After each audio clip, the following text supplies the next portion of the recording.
तो फ्रेंड्स, हम पहुँचे हैं उस जगह पे जहाँ पे सिंध की बहुत मशहूर जंग लड़ी थी और एनेक्सेशन ऑफ सिंध में इस जगह का बहुत बड़ा इम्पोर्टेंट रोल है।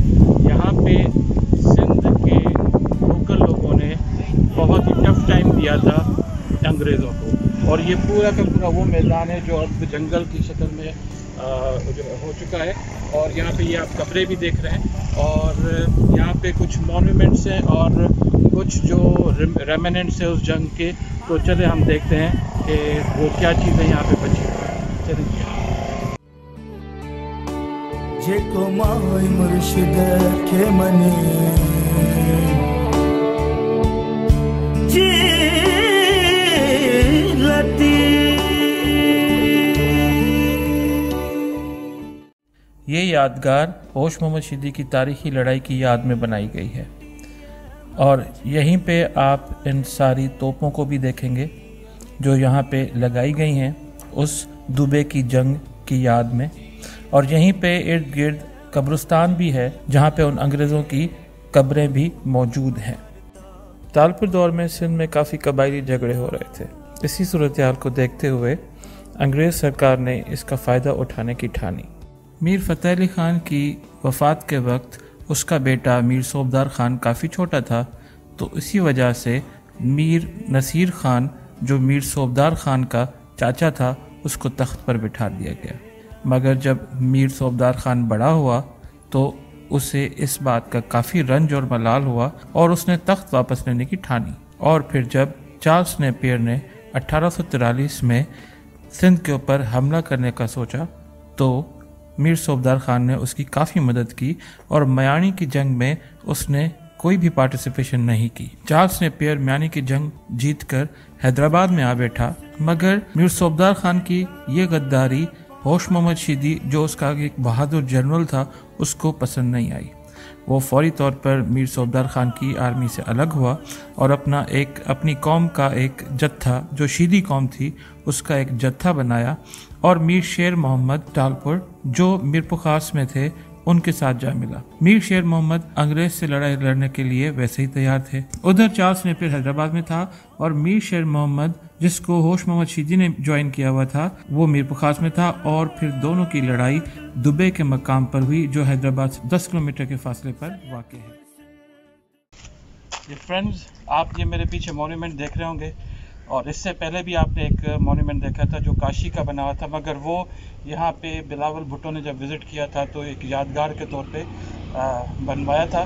मगर ये वाला मॉन्यूमेंट जो आप देख रहे हैं पीछे, ये उसी अंग्रेज़ों के ज़माने का बना हुआ है, और जंग के फ़ौरन बाद इस सिंध के सूरमाओं की यादगार में ये बनाया गया था। और जो इससे पहले मैंने कैनन्स आपको दिखाई थी वो भी उसी ज़माने की यादगार है। तो ये जगह वो है जहाँ पे होश मोहम्मद शीदी ने अपने तेवर दिखाए थे अंग्रेज़ों के ख़िलाफ़, और आखिर तक लड़ते लड़ते वो शहादत पा गए। और उनका जो मशहूर नारा सिंधी में वो अब तक हर सिंध की औलाद और सिंध के जवान के मुंह पे है कि मरसू मरसू सिंध न रेसू, यानी कि मरते मर जाएंगे मगर सिंध दुश्मनों के हवाले नहीं करेंगे। और उन्होंने वाकई इसी तरह किया, मरते मरते मर गए, और अपनी ज़िंदगी तक सिंध अंग्रेज़ों के हवाले ना हो सका।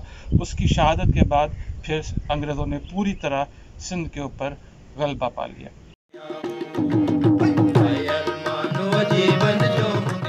और वो तारीखी जंग दुबे के मुकाम पर हुई जहाँ पे होश मोहम्मद शीदी चार्ल्स नेपियर की अंग्रेज़ आर्मी के साथ लड़ते लड़ते जाम शहादत नोश कर गया।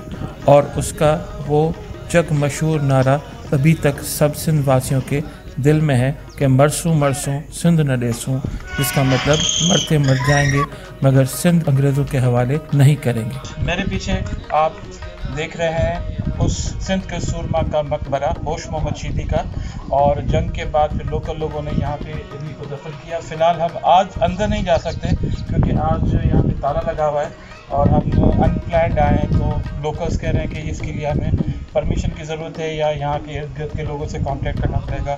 सो फ़िलहाल हम अंदर नहीं जा सकते, मगर आप यहाँ से देख सकते हैं कि ये मकबरा है जो अभी रेनोवेट हुआ है, पहले काफ़ी खस्ता हालत में।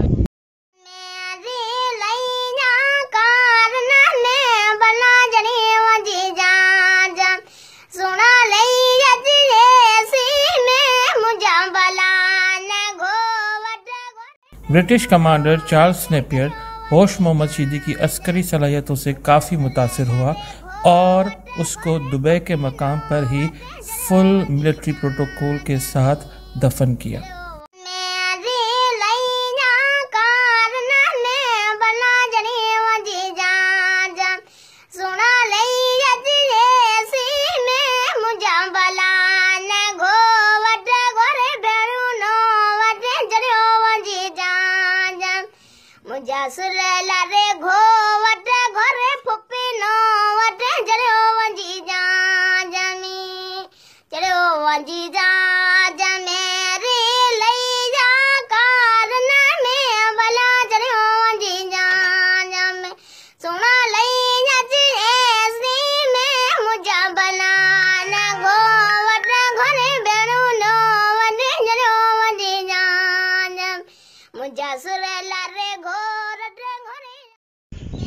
तो फ्रेंड्स, आज का व्लॉग हम यहीं पे ख़त्म करते हैं।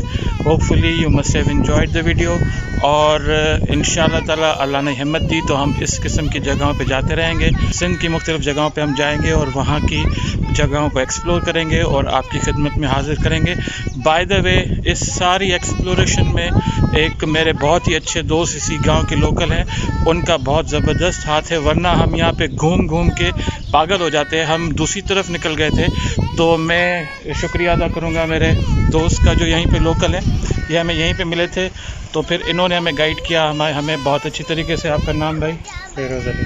फेरोज़ अली, ये यहीं पे आप रहते हैं? अच्छा, यहाँ का एड्रेस बहुत मुश्किल है, तो हम फेरोज़ भाई तो समझते हैं कि ये यहाँ पे अगर दूसरों को आना हो और तो फिर कैसे आए? ये कहाँ पे, किस जगह पे लोकेटेड? गांव का नाम क्या है? क्या ये चक्रा फाटक से आगे लिंक रोड जाता है, नारेजानी शहर है। नारेजानी शहर से चंद कदम पहले ये।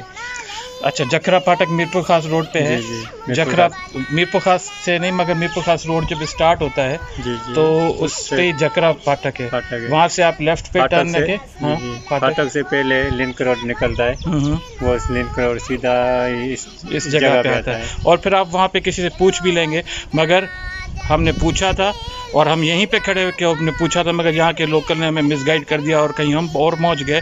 फिर उसके बाद इत्तेफाक से हमें फेरोज़ भाई मिले। Thank you very much Feroz भाई। तो आखिर में फेरोज़ भाई का आप सब लोगों के लिए कुछ पैगाम भी है? इस चैनल को सब्सक्राइब भी करें, लाइक भी करें और आगे शेयर भी करें। Thank you very much. So friends, see you in the next vlog. This is Shahzad Sumruf signing off. Fi Amanullah.